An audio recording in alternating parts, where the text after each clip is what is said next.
নিজের কিডনি দিয়ে যে শখের পুরুষকে বাঁচালো সেই শখের পুরুষই সুস্থ হওয়ার পরে ধোঁকা দিল।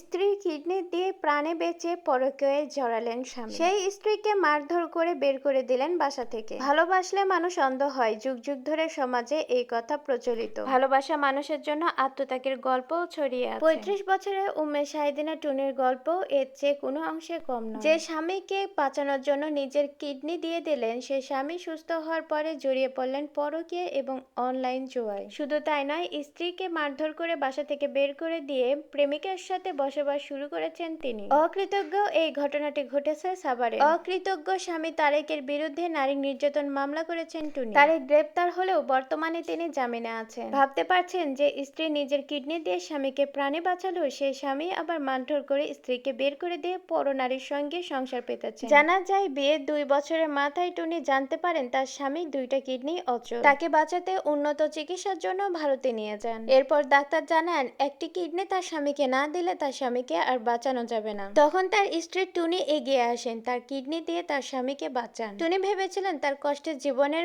এই বুঝি সমাপ্তি ঘটেছে, কিন্তু বিষয়টিকে ভুল প্রমাণ করেছে তারেকের কর্মকাণ্ড। সুস্থ হয়ে তারেক জড়িয়ে পড়েন পরকীয়ায়। ডিভোর্সে এক নারীর সাথে আসক্ত হন প্রেমের বন্ধনে। এক পর্যায়ে তার স্ত্রীকে মারধর করে বাড়ি থেকে বের করে দিয়ে তার পরকীয়া প্রেমিকার সঙ্গে তার বাড়িতে বসবাস করছেন। মানুষ কতটা অকৃতজ্ঞ হতে পারে একবার ভাবতে পারছেন? টুনির শ্বশুর বাড়ির প্রতিবেশীরা জানান যে টুনি তার স্বামীর জন্য অনেক কিছু করেছেন। টুনির যখন বিয়ে হয় তখন তার বয়স ছিল মাত্র 16-17 বছর। 2 বছরের মাথায় তিনি জানতে পারেন তার স্বামী 2টা কিডনি বিকল। এরপর তিনি শুরু করেন বাসায় বিউটি পার্লার এবং বুটিক্সের কাজ। এখান থেকে যে আয় আসতো, এই সমস্ত আয় উনি ব্যয় করেছেন তার স্বামীর চিকিৎসার পিছনে। এত কঠিন পরিস্থিতিতেও তিনি তার স্বামীর পাশে থেকেছেন, তাকে ছেড়ে যাননি। আর এই সবকিছুর বিনিময়ে তিনি শুধুই পেয়েছেন ধোঁকা।